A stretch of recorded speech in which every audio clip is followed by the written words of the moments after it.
بسم اللہ الرحمن الرحیم۔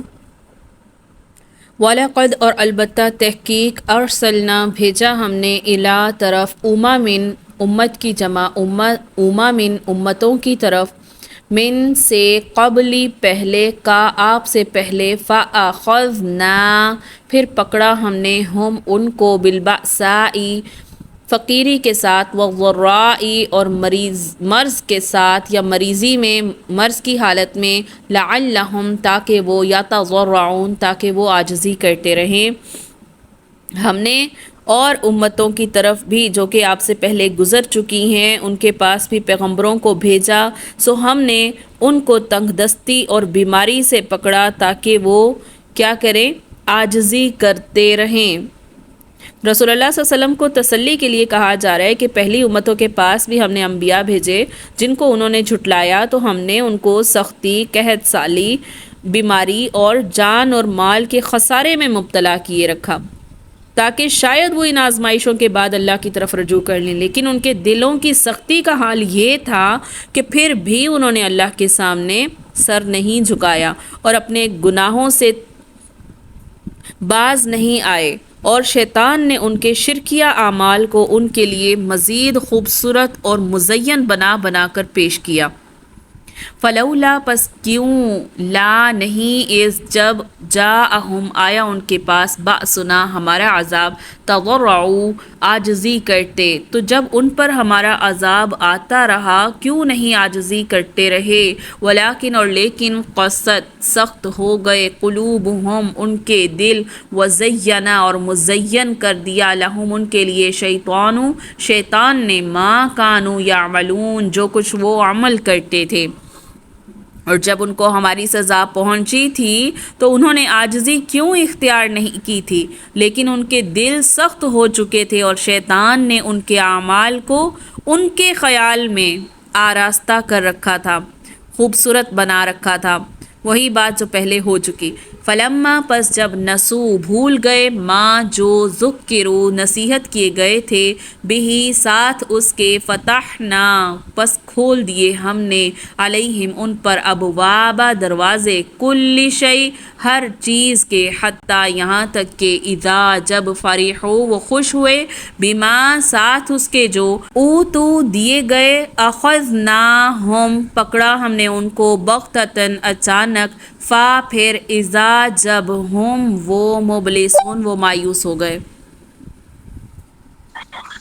کیا بیان کیا گیا کہ پھر جب وہ لوگ ان چیزوں کو بھولے رہے جس کی ان کو نصیحت کی جاتی تھی تو ہم نے ان پر ہر چیز کے دروازے کشادہ کر دیے، یہاں تک کہ جب ان چیزوں پر جو کہ ان کو ملی تھیں اور خوب وہ اترا گئے اور ہم نے ان کو پکڑ لیا اور پھر وہ بالکل مایوس ہو گئے۔ آیت میں کیا کہا جا رہا ہے کہ اللہ نے اپنے مواخذے کا بیان یہاں پر مواخذے کے قانون کا بیان فرمایا ہے۔ ہوتا یہ کہ جب کسی قوم میں اللہ کی نافرمانی کا آغاز ہوتا ہے تو اللہ ان پر ہلکے ہلکے عذاب نازل فرماتا ہے، مثال کے طور پر قحط سالی یا کوئی وبا وغیرہ، تو یہ عذاب جو ہوتا ہے یہ تنبیہ یا وارننگ کے طور پر آتا ہے تاکہ لوگ اللہ کی گرفت سے ڈر جائیں اور اس کے حضور توبہ کر لیں اور عاجزی کریں۔ اگر قوم فی الواقع متنبہ ہو کر اللہ کی طرف متوجہ ہو جائے تو اس سے وہ سختی دور کر دی جاتی ہے اور آئندہ وہ اللہ کی رحمتوں کا اس پر نزول ہونے لگتا ہے، اور اگر وہ توبہ نہ کرے، نافرمانیاں کرتا رہے، سرکشی میں بڑھتا چلا جائے تو اس پر دوسری طرح کا عذاب آتا رہتا ہے، اور وہ یہ سمجھتے ہیں کہ جی ہماری تہذیب اور ہماری ملکی معیشت میں کیا ہے، اس میں کمی ہو رہی ہے، اور جب ان کے پاس عیش و عشرت کی فراوانی ہوتی ہے تو کیا سمجھتے ہیں کہ ہماری ملکی معیشت میں یہ ترقی ہو رہی ہے، اور پھر اللہ تعالیٰ کیا کرتے ہیں، ایسا انہیں سخت عذاب اچانک کا دیتے ہیں کہ سب کچھ ملیا میٹ ہو جاتا ہے۔ فَقُطِعَ پس کاٹی گئی دابر جڑ قومی اس قوم کی الذین جو لوگ ظلموا ظلم کرتے تھے، والحمدللہ اور تمام تعریف اللہ کے لیے ہے، رب العالمین جو جہانوں کا پروردگار ہے۔ اور پھر ظالم لوگوں کی جڑ کٹ گئی، اور اللہ کا شکر ہے جو تمام عالم کا پروردگار ہے۔ یعنی یہ بھی اللہ کا لوگوں پر بہت بڑا احسان ہے کہ وہ ظالموں کو وقتاً فوقتاً نیست و نابود کرتا رہتا ہے، تاکہ مظلوم لوگ ان کے ظلم و ستم سے نجات پا کر اپنی زندگی آرام اور چین سے گزار سکیں، جنہوں نے ان کی زندگی کو اجیرن بنا رکھا ہوتا ہے۔ قل کہہ دو ارائیتم، کیا دیکھا ہے تم نے، ان اگر اخذا پکڑ لے یا لے اللہ سمعکم تمہاری سماعت، و ابصارکم اور تمہاری بصارت، و ختم اور مہر لگا دے علی قلوبکم تمہارے دلوں پر، من کون ہے، الہ کون ہے معبود، غیر اللہ اللہ کے علاوہ، یاتیکم جو لا دے تم کو بھی اس کے ساتھ، انظر دیکھ، کیفا کیسے، نصرف ہم بیان کرتے ہیں، آیاتی نشانیاں، ثم پھر، ہم وہ، یصدفون وہ پھرے رہتے ہیں، وہ روگردانی کرتے ہیں۔ آپ کہیے کہ یہ بتاؤ کہ اگر اللہ تمہاری سماعت اور بصارت بالکل لے لے، تمہارے دلوں پر مہر لگا دے، تو اللہ کے سوا اور کوئی معبود نہیں ہے کہ یہ تم کو پھیر دے۔ تو آپ دیکھیں تو کہ ہم کس طرح دلائل کے مختلف پہلوؤں سے نشانیاں پیش کر رہے ہیں، پھر بھی یہ لوگ کیا کرتے ہیں، اعراض کرتے ہیں۔ قل کہہ دو ارائیتکم کیا دیکھا تم نے، ان اگر اتاکم آئے تم کو عذاب اللہ اللہ کا عذاب بغتتاً اچانک، او جہرتاً یا بے خبری کی حالت میں، حل یہلکو کیا ہلاک کیے جائیں گے، الا مگر قوم الظالمون مگر ظالم قوم۔ کہہ دیجئے کہ یہ بتاؤ اگر تم پر اللہ کا عذاب آ پڑے، چاہے اچانک یا اعلانیہ، تو کیا ظالم لوگوں کے اور بھی کوئی ہلاک کیا جائے گا؟ وما اور نہیں، نرسلو بھیجتے ہم، مرسلین پیغمبروں کو، الا مگر مبشرین بشارت دینے والے، ومنذرین اور ڈرانے والے، فمن پر جو کوئی آمن ایمان لے آئے، وہ اصلح اور اصلاح کر لے، فلا خوف تو نہ خوف ہوگا، علیہم ان پر، ولا ہم یحزنون اور نہ وہ غم کھائیں گے۔ تو پچھلی آیت میں اچانک کے عذاب سے مراد کیا ہے کہ جس کی علامات پہلے مطلقاً ظاہر نہ ہوں، اور جہرتاً یا اعلانیہ سے مراد ایسا عذاب ہے جس کی علامات پہلے سے ظاہر ہونا شروع ہو جائیں۔ آگے کیا فرمایا، اور ہم پیغمبروں کو صرف اس لیے بھیجا کرتے ہیں کہ وہ بشارت دیں اور ڈرائیں، پھر جو ایمان لے آئے اور اپنی درستگی کر لے تو ان لوگوں پر کوئی اندیشہ نہیں اور نہ وہ غمگین ہوں گے۔ والذین اور وہ لوگ جو کذبوا جنہوں نے جھٹلایا بھی آیاتنا ہماری نشانیوں کو، یمسہم چھوئے گا ان کو یا لگے گا ان کو، عذاب و عذاب، بما وجہ اس کے جو کانو تھے، یفسقون وہ فسق کرتے، اس وجہ سے ان کو عذاب پہنچے گا۔ کیا کہا کہ جو لوگ ہماری آیات کو جھوٹا کہیں تو ان کو عذاب پہنچے گا اس وجہ سے جو وہ نافرمانی کرتے تھے، یعنی ان کو عذاب اس لیے پہنچے گا کہ انہوں نے کفر کیا، جھٹلایا اور اللہ کی اطاعت اور اس کے امر اور نہی کی پرواہ نہیں کی، اور حرام چیزوں کا ارتکاب کرتے رہے جبکہ ان کی حرمت کا اللہ تعالیٰ نے ان کو بتا رکھا تھا۔ کہہ دو لا نہیں، اقولو میں کہتا ہوں، لکم تم سے، ان دی کہ میرے پاس خزانے ہیں، یعنی آپ کہہ دیں کہ نہ تو میں تم سے یہ کہتا ہوں کہ میرے پاس خزانے ہیں، کس کے، خزائن اللہ اللہ کے خزانے، ولا اعلم اور نہ میں جانتا ہوں، غیبہ غیب کو، ولا اور نہ اقول میں کہتا ہوں، لکم تم سے، انی یہ کہ میں، ملکن میں کوئی فرشتہ ہوں، ان نہیں، اتبعو پیروی کرتا میں، الا مگر، ما یوحا جو مجھے وحی کی جاتی ہے، صرف اسی کی پیروی کرتا ہوں۔ قل کہہ دو، حل کیا، یستوی برابر ہوتا ہے، اعمیٰ اندھا، والبصیر اور آنکھوں والا، افلا تتفکرون کیا تم غور و فکر نہیں کرتے؟ آپ کہہ دیں کہ نہ تو میں تم سے یہ کہتا ہوں کہ میرے پاس اللہ کے خزانے ہیں، اور نہ میں غیب جانتا ہوں، اور نہ میں تم سے یہ کہتا ہوں کہ میں کوئی فرشتہ ہوں، میں تو صرف جو کچھ میرے پاس ہے، جو وحی آتی ہے، میں صرف اسی کی اتباع کرتا ہوں۔ تو آپ کہیں کیا اندھا اور آنکھوں والا، اعمیٰ اندھا ہے، بصیر بصارت والا ہے، تو کیا یہ دونوں برابر ہو سکتے ہیں؟ افلا تتفکرون، کیا پھر تم غور و فکر نہیں کرتے؟ یعنی میرے پاس اللہ کے خزانے بھی نہیں، جس سے مراد ہر طرح کی قدرت اور طاقت ہے، کہ میں تمہیں اللہ کے مرضی اور اس کی معشیت کے بغیر کوئی ایسا بڑا معجزہ کر کے دکھا دوں جیسا کہ تم چاہتے ہو، جسے دیکھ کر تمہیں میری سچائی کا یقین ہو جائے۔ میرے پاس غیب کا علم بھی نہیں ہے کہ میں مستقبل میں آنے والے حالات تمہیں بتا دوں، اور مجھے فرشتہ ہونے کا دعویٰ بھی نہیں ہے کہ تم ایسے کیا ہے تمہارے سامنے ایسی مجبور عادات اپنا لوں جو انسانی طاقت سے بالا تر ہوں۔ میں تو صرف اس وحی کا پیروکار ہوں جو مجھ پر نازل ہوتی ہے۔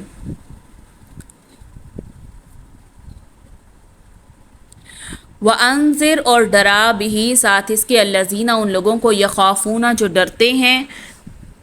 ان اس لیے کہ یحشروا، اکٹھے کیے جائیں گے، الی ربہم، اپنے رب کی طرف، لیس، نہیں ہے، لہم، ان کے لیے، من دونہ، اس کے سوائے، ولی، کوئی دوست، ولا شفیع، اور نہ شفاعت کرنے والا، لعلہم، تاکہ وہ، یتقون، تاکہ وہ بچ جائیں۔ ایسے لوگوں کو ڈرائیے جو اس بات سے ڈر رکھتے ہیں، اندیشہ ہے ان کو کہ وہ اپنے رب کے پاس ایسی حالت میں جمع کیے جائیں گے کہ جتنے غیر اللہ ہیں، نہ ان کا کوئی مددگار ہوگا، نہ کوئی شفاعت کرنے والا ہوگا، اس امید پر کہ شاید وہ ڈر جائیں۔ آپ سب لوگوں کے ہدایت پانے کی فکر نہ کریں، بلکہ جو لوگ ایمان لا چکے ہیں، آخرت کے دن پر یقین رکھتے ہیں، اللہ کے ہاں پیش ہونے پر اور دوزخ کے عذاب سے ڈرتے ہیں، ان کا ضرور خیال رکھیے اور وحی کے احکام ان تک ضرور پہنچائیے۔ اور جو لوگ روز آخرت پر یقین تو رکھتے ہیں، مگر ساتھ یہ عقیدہ بھی رکھتے ہیں کہ وہ بزرگوں کی اولاد ہیں، یا بزرگ ان کی سفارش کر کے انہیں بچا لیں گے، تو انہیں خبردار کر دیں کہ اس دن کسی کی سفارش کام نہیں آئے گی، نہ حسب نسب اور نہ ہی کوئی قریبی رشتہ دار۔ تو اس لیے اپنے اعمال کی خود فکر کریں، یہی ان کے متقی بننے کی صورت ہے۔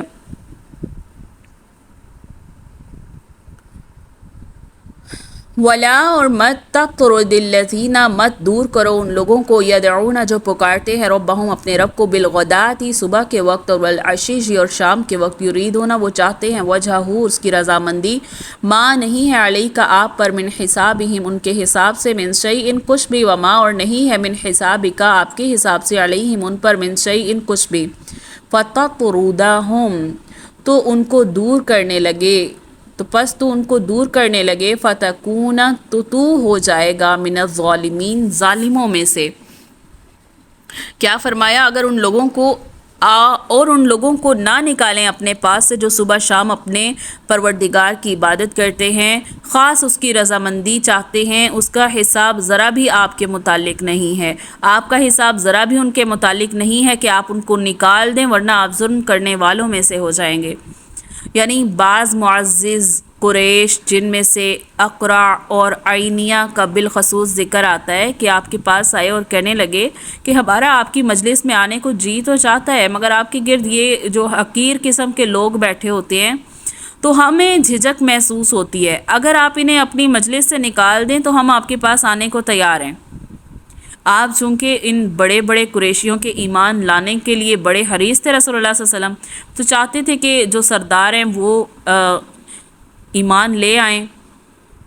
تو رسول اللہ صلی اللہ علیہ وسلم کے پاس جو ایمان والے بیٹھے ہوتے تھے، کیونکہ ہم نے پڑھا تھا کہ زیادہ تر غربا جو تھے وہ رسول اللہ صلی اللہ علیہ وسلم پر ایمان لاتے تھے، تو جب وہ ان کی مجلس میں بیٹھے ہوتے تو عمراء آ کر کیا کہتے، جو امیر بڑے سردار ہوتے، وہ آ کے کیا کہتے کہ ہمیں جو ہے جھجک محسوس ہوتی ہے کہ آپ کے سامنے، آپ کی مجلس میں کیا ہیں، یہ لوگ بیٹھے ہوتے ہیں، تو آپ ان کو کیا کریں، آپ ذرا سائڈ پر کر دیا کریں تو ہم آپ کی مجلس میں آ جایا کریں، اگر آپ ان کو اپنی مجلس سے نکال دیں تو ہم آپ کے پاس آنے کو تیار ہیں۔ اب رسول اللہ صلی اللہ علیہ وسلم تو چاہتے تھے کہ وہ قریشیوں کے ایمان لے آئیں، وہ جو بڑے سردار ہیں، تو اس وقت یہ آیت نازل ہوئی تھی۔ تو سیدنا سعد بن ابی وقاص فرماتے ہیں کہ ہم 6 آدمی آپ صلی اللہ علیہ وسلم کے پاس بیٹھے ہوئے تھے، تو مشرکین نے آپ صلی اللہ علیہ وسلم سے کہا کہ ان لوگوں کو اپنی مجلس سے نکال دیں تاکہ یہ ہم پر جرأت نہ کریں۔ وہ 6 آدمی یہ تھے، کون سے؟ یعنی کہ میں خود، سعد بن ابی وقاص کہتے ہیں کہ میں خود تھا، عبداللہ بن مسعود تھے، حذیل کا ایک آدمی تھا، بلال رضی اللہ عنہ تھے، اور 2 آدمی جن کا میں نام نہیں لیتا۔ تو رسول اللہ صلی اللہ علیہ وسلم کے دل میں جو اللہ نے چاہا خیال آیا تو آپ صلی اللہ علیہ وسلم یہ بات سوچ ہی رہے تھے کہ اللہ تعالیٰ نے یہ آیت نازل فرما دی۔ اب اس آیت کا ترجمہ آپ دوبارہ دیکھیں گے آپ کو واضح ہو جائے گا۔ وَلَا تَطْرُدِ الَّذِينَ يَدْعُونَ رَبَّهُمْ بِالْغَدَاةِ وَالْعَشِيِّ، اور جو لوگ صبح شام اپنے پروردگار سے دعا کرتے ہیں، اس کا ذکر کرتے ہیں، یریدون وجہہ، اور اسی کی رضا کے طالب ہیں،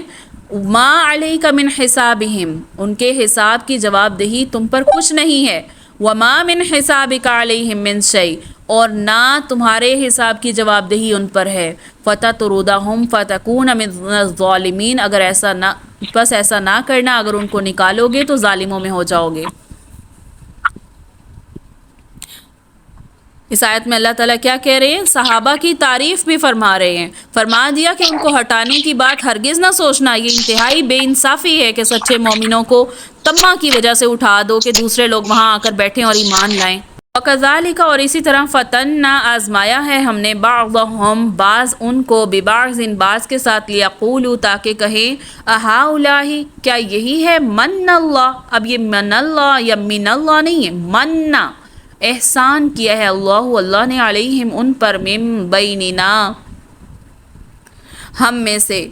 الیسا، کیا نہیں ہے اللہ بِأَعْلَمَ، وہ جاننے والا، بالشاکرین، شکر کرنے والوں کو۔ اسی طرح ہم نے بعض لوگوں کی بعض سے آزمائش کی ہے کہ جو دولت مند ہیں وہ غریبوں کی نسبت کہتے ہیں، کیا یہی لوگ ہیں جن پر اللہ نے ہم میں سے فضل کیا ہے؟ تو اللہ نے فرمایا، بھلا اللہ شکر کرنے والوں سے واقف نہیں ہے؟ یعنی یہ جو اقرا اور عینیہ کو جب آزمائش میں ڈال دیا کہ جو اپنی شرافت اور مالداری پر بڑے مغرور ہیں، غریب، بے کس اور سچے مسلمانوں کو حقیر سمجھتے ہیں کہ ان کے ساتھ مل کر بیٹھنا بھی انہیں گوارا نہیں ہے، حالانکہ یہ لوگ تو انتہائی خلوص کے ساتھ اللہ کی رضا کے طالب ہیں۔ پھر یہی اقرا اور عینیہ، یہ دوسرے مغرور سردار قریش جو تھے، ان میں بھی کہا کرتے تھے، اس شخص یعنی رسول اللہ صلی اللہ علیہ وسلم کو ساتھی بھی کیسے ملے ہیں؟ کیا ہم لوگوں میں سے اللہ کو یہی لوگ ایسے ملے تھے جنہیں اللہ تعالیٰ نے برگزیدہ بنا دیا ہے، اور ان کا مذاق اڑاتے اور ان پر وہ کیا کرتے، باتیں کستے تھے؟ اور اگر کسی کی کوئی پرانی اخلاقی کمزوری کا علم ہوتا تو کہتے، کل تو فلاں شخص تھا، تیرا یہ حال تھا، اور آج تو بڑا اللہ والا بن کے بیٹھا ہے۔ تو بعضهم ببعض کے الفاظ سے یہ بھی معلوم ہو رہا ہے کہ آیا یہ نادار اور ناتمام مسلمان بھی کفار کی ایسی حقارت آمیز اور طعن والی باتوں کو سن کر ان پر صبر کرتے، اور کس حد تک صبر کرتے؟ وَإِذَا، اور جب جَاءَكَ، آئیں تیرے پاس، الَّذِينَ، وہ لوگ، یؤمنون، جو ایمان لاتے ہیں، بِآیاتِنَا، ہماری آیات کے ساتھ، فَقُلْ، پس کہہ دو، علیکم، تم پر، کاتبہ، لکھی ہے، ربکم، تمہارے رب نے، علی نفسہ، اپنی ذات سے، رحمت لکھی ہے، انہو، یہ کہ وہ، من عاملہ، جو بھی عمل کرے، منکم، تم میں سے، سوءً، برا ہے، بجہالۃ، ساتھ نادانی کے، ثم، پھر، تابا، توبہ کرے، من بعد ہی، اس کے بعد، واصلح، اور نیکیاں کرے یا اصلاح کر لے، فانہ، تو پس بے شک وہ، غفور، بخشنے والا ہے، رحیم، مہربان ہے۔ اور جب آپ کے پاس ایسے لوگ آیا کریں جو آپ کی آیات پر ایمان لاتے ہیں تو ان سے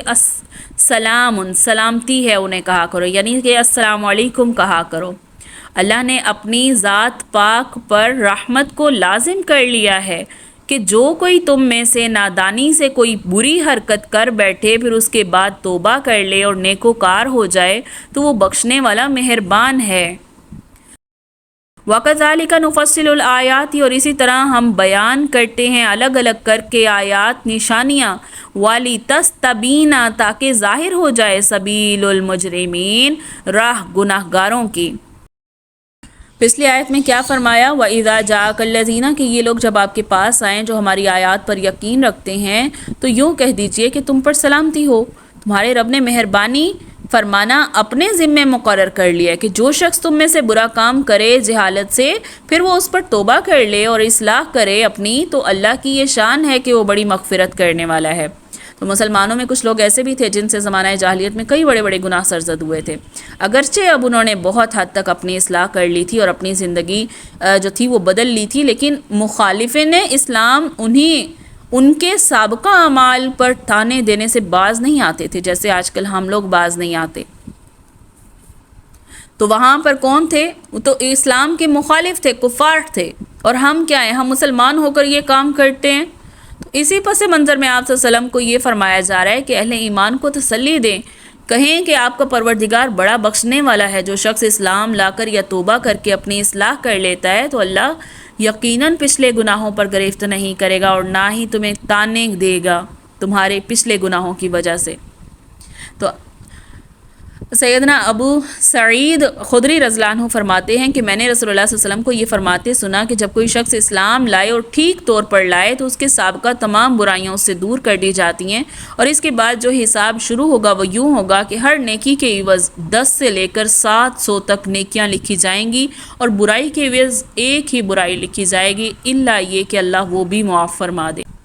اس سے اگلی آیات میں کیا فرمایا کہ اسی طرح ہم آیات کی تفصیل بیان کرتے رہتے ہیں تاکہ مجرمین کا طریقہ ظاہر ہو جائے۔ ایسے مجرموں کے اوصاف کچھ تو پہلے بیان ہو گئے تھے، یعنی جو لوگ ایمان لانے کے قریب تو آتے تھے مگر مطالبات اور اعتراضات کیے جاتے، مثلا یہ کہ ہمیں فلاں معجزہ لا کر دکھاؤ یا فلاں بات کا پتہ بتا دو تو تبھی ہم ایمان لائیں گے۔